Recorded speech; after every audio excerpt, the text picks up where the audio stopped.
বহুব্রীর কিছু ওয়ার্ড আমরা যদি মনে রাখতে পারি তাহলে আমরা খুব সহজে কি করতে পারবো, আয়ত্ত করতে পারবো যে কোনটা নয় বহুব্রী সমাস। যেমন কি বে না নি, এই তিনটা শব্দ যদি আমরা এই তিনটা বর্ণ যদি আমরা মনে রাখতে পারি তাহলে কি আমরা খুব সহজেই নয় বহুব্রী সমাসটা বের করতে পারবো। পাশাপাশি আমাদের কি মনে রাখতে হবে, যেমন পাশাপাশি আমাদের সরয়টা মনে রাখতে হবে। কি মনে রাখতে হবে? সরয়টা মনে রাখতে হবে, তাহলেই হবে। যেমন সরয়টা কিছু আছে, যেমন আপনার কিছু উদাহরণ চলে যায়, যেমন বেহায়া, বেহায়া, যেমন লিখতে পারি বেহ্যাড, বেহ্যাড, বা আপনার নিরুপায়,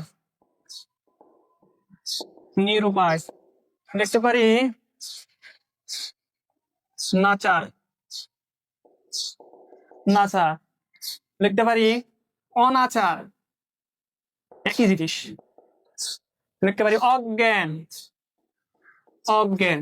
যেমন বেহায়া নয়, সরি নয় হায়া যা মানে যার কোনো লাভ শরম নাই। যেমন বেহ্যাড নয় হ্যাড জাস, নয় হ্যাড জাস।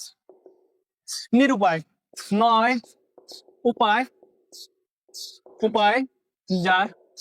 নাচার নয় আচার যার, নয় আচার যার।